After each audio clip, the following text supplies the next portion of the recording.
Introduction to cyber security কোর্সে আপনাদেরকে স্বাগতম। আজকের লেসন হচ্ছে লিনাক্স ফান্ডামেন্টালস।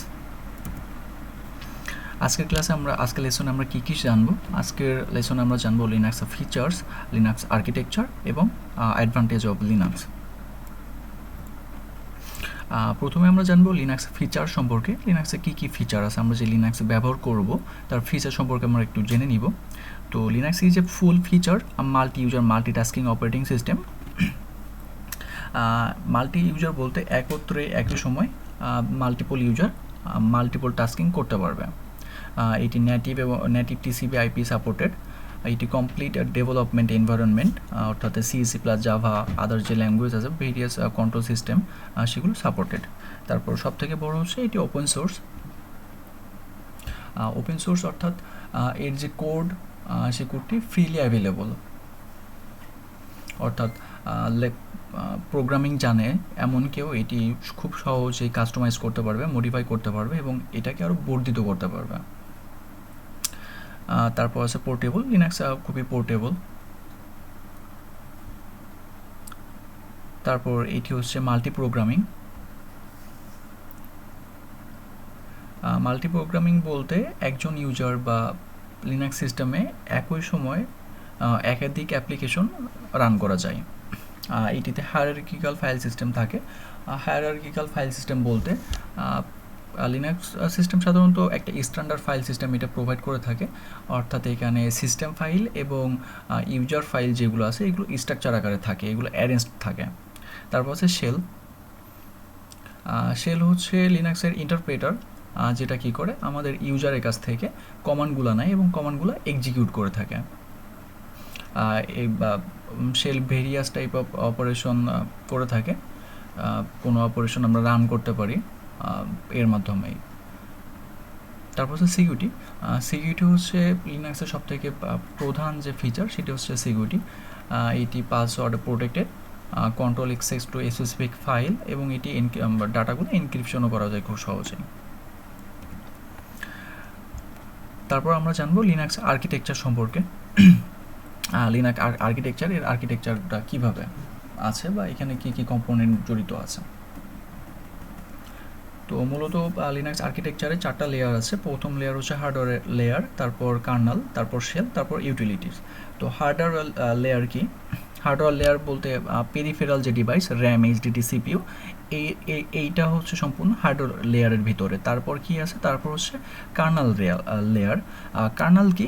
কার্নাল হচ্ছে অপারেটিং সিস্টেম, অর্থাৎ লিনাক্সের কোর কম্পোনেন্ট যেটা সরাসরি হার্ডওয়্যারের সাথে ইন্টারঅ্যাক্ট করে। তারপর হচ্ছে শেল।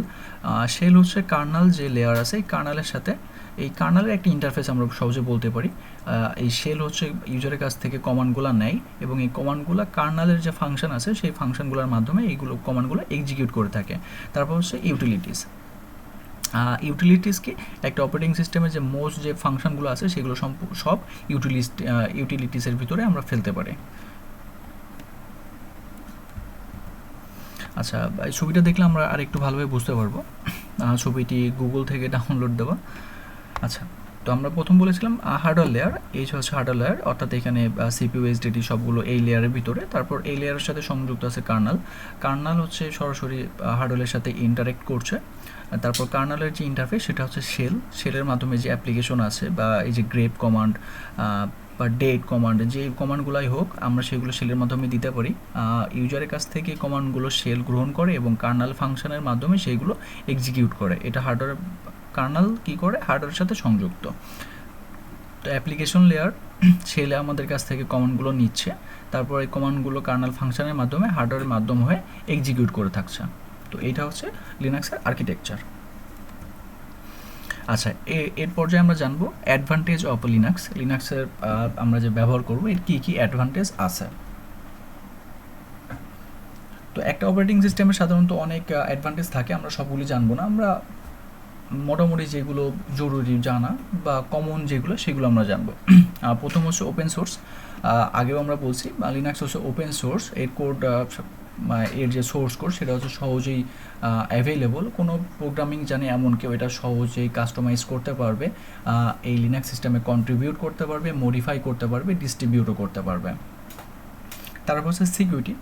সিকিউরিটি হচ্ছে লিনাক্সের অন্যতম প্রধান রিজন, যা একটা ডেভেলপারের একটা ফেভারিট অপশন। এই সিকিউরিটি তার মানে এটা না যে লিনাক্স সিস্টেম 100% সিকিউর, কিন্তু লিনাক্স সিস্টেম বা লিনাক্স অপারেটিং সিস্টেম আদার্স যে অপারেটিং সিস্টেম আছে তার থেকে লিনাক্স অপারেটিং সিস্টেমের ভালনারেবিলিটি বা ত্রুটি এগুলো একটু কম। আর এইখানে যে অ্যাপ্লিকেশনগুলো আছে এই অ্যাপ্লিকেশনগুলো অ্যাডমিন ইউজার অথরাইজেশন ছাড়া রান হয় না। অর্থাৎ যদি কোনো ভাইরাস এখানে রান হতে চায় বা ভাইরাস প্রোগ্রাম যদি রান হতে চায় সেক্ষেত্রে কী করা লাগবে, অ্যাডমিনের কাছ থেকে অ্যাক্সেস নেওয়া লাগবে। অর্থাৎ অ্যাক্সেস পাসওয়ার্ড হোক বা যাই হোক সেগুলো রেকর্ড করে। যে কোনো প্রোগ্রাম রান হতে গেলে অ্যাডমিনের অ্যাক্সেস লাগে।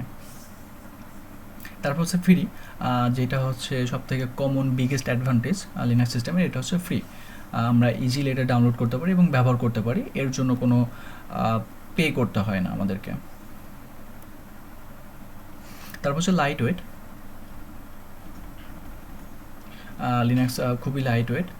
এর যে রিকোয়ারমেন্ট অন্যান্য অপারেটিং সিস্টেমের রিকোয়ারমেন্টের থেকে অনেক কম।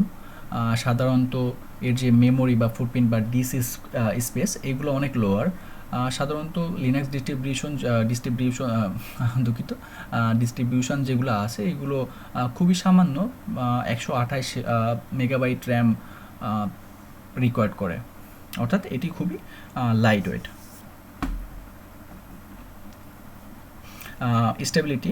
স্টেবিলিটি খুবই ভালো। অন্যান্য অপারেটিং সিস্টেম যেমন পারফরমেন্স লেভেল আপ করার জন্য রিবুট করতে চাই, লিনাক্সে সাধারণত রিবুট করা লাগে না। আর লিনাক্স সিস্টেম খুব রিয়ারলি, আমরা যে বলি কম্পিউটার হ্যাং করছে বা পিসি স্লো হয়ে গেছে, এটা খুব রিয়ারলি হয়ে থাকে লিনাক্সের ক্ষেত্রে। অর্থাৎ লিনাক্স সিস্টেমের যে আপ টাইম সে আপ টাইমটি খুব বেশি। তারপর হচ্ছে পারফরমেন্স। লিনাক্সের পারফরমেন্স খুবই ভালো, এটা ডিফারেন্ট নেটওয়ার্কে খুব হাই পারফরমেন্স করে থাকে। আর এটি খুবই capable, large number of users, একাধিক ইউজার একত্রে এটিতে কাজ করতে পারে সিমultaneously ভাবে। তারপর হচ্ছে ফ্লেক্সিবিলিটি।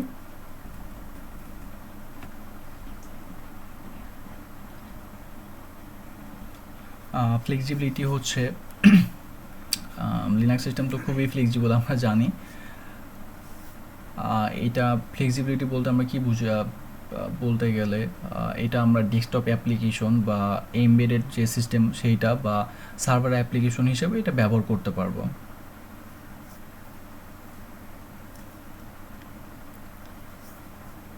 তারপর হচ্ছে সফটওয়্যার আপডেট কি, সফটওয়্যার আপডেট লিনাক্সের সফটওয়্যার আপডেটটা হচ্ছে সম্পূর্ণ ইউজারের কন্ট্রোলে থাকে। আমরা যখন খুশি তখনই এটা আপডেট করতে পারবো। স্পেসিফিকভাবে কোনো টুলস বা কোনো অপশান বা কোনো সিস্টেম আপডেট করতে চাইলে আমরা সেটি করতে পারবো, এবং এর যে আপডেটটা সেটা হচ্ছে অন্যান্য অপারেটিং সিস্টেমের থেকে তুলনামূলক ফাস্ট।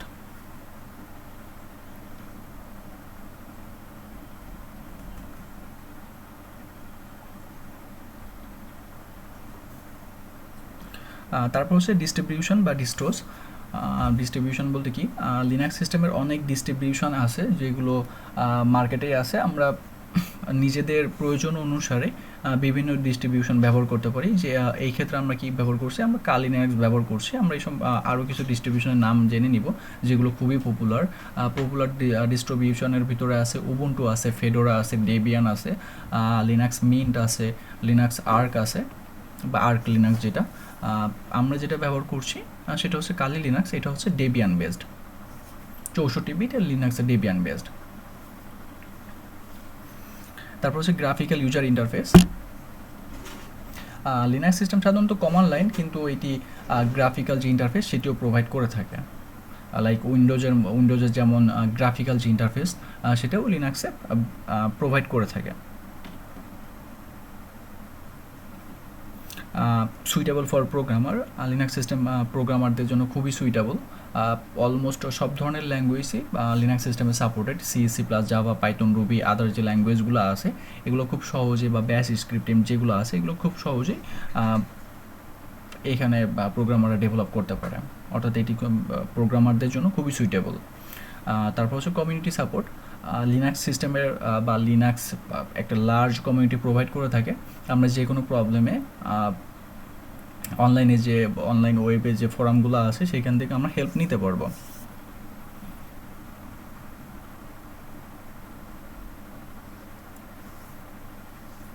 তারপর হচ্ছে networking. Linux system powerful support করে নেটওয়ার্কিংয়ের ক্ষেত্রে, অর্থাৎ আমরা ক্লায়েন্ট সার্ভার আমরা খুব সহজেই লিনাক্স সিস্টেমে ইনস্টল করতে পারবো বা আমরা এটি ব্যবহার করতে পারবো। আর এটি বিভিন্ন কমান্ড লাইন টুলস ব্যবহার করে থাকে, যেমন SSH, IP, মেইল, টেলনেট। এছাড়া আরও যে কানেক্টিভিটিগুলো আছে সেগুলো আমরা খুব সহজেই সার্ভারের সাথে কানেক্টিভিটির যে টুলসগুলো আছে আমরা খুব সহজেই ব্যবহার করতে পারবো। এবং নেটওয়ার্কের যে ব্যাকআপ, সেই ব্যাকআপটি অন্যান্য অপারেটিং সিস্টেমের থেকে লিনাক্সে একটু ফাস্ট।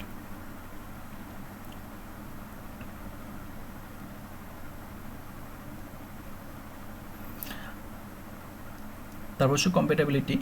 সেটা কি? এটা হচ্ছে বিভিন্ন ধরনের বা লিনাক্স সিস্টেম একটা large number file format support করে, অর্থাৎ অলমোস্ট যত রকম ফাইল ফরম্যাট আছে সেগুলো সব কিছুই লিনাক্স সিস্টেমে সাপোর্টেড। তারপর হচ্ছে ইনস্টলেশন। লিনাক্স সিস্টেম আমরা খুব সহজেই ইনস্টল করতে পারি। অন্যান্য সিস্টেমে বা অন্যান্য অপারেটিং সিস্টেমের মতো এটি খুব বেশি সময় ক্ষেপণ করে না বা সময় নেয় না, এটা খুব সহজেই ইনস্টলেশন করা যায়।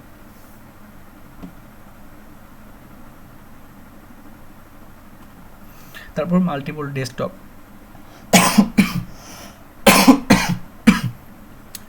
দুঃখিত।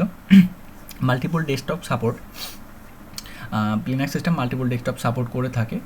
মাল্টিপল ডেস্কটপের ভিতর আমরা জিনোম বলতে পারি। জিনোম অর্থাৎ GNU network object model environment যেটা, অথবা KDE যেটা বলে, কে ডেস্কটপ এনভায়রনমেন্ট। আমরা এই এনভায়রনমেন্টগুলোর আলাদা আলাদা স্পেসিফিক এনভায়রনমেন্ট আছে। আমরা যে কোনোটা চাইলে আমরা এটা হচ্ছে ইনস্টলেশনের সময় আমাদেরকে বলে দিতে হবে যে আমরা কোন ডেস্কটপ এনভায়রনমেন্টটা আমরা চাচ্ছি বা আমরা করছি বা আমরা ব্যবহার করতে চাই।